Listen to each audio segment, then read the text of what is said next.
कभी सोचा है अगर आपके पास एक ऐसा तोता हो जो सोने के अंडे देता हो। एक गांव में एक दादा रहते थे जिनके पास एक जादुई तोता था। यह तोता रोजाना एक चमकता हुआ खालिस सोने का अंडा देता था। दादा बहुत खुश थे।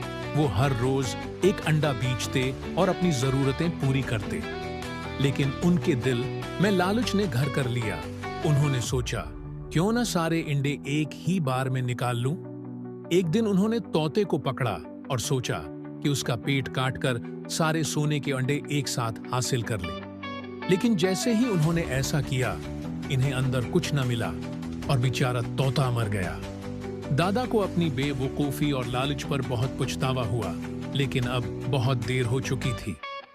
उस कहानी से हमें ये सबक मिलता है कि लालच हमेशा नुकसान का बायस बनती है।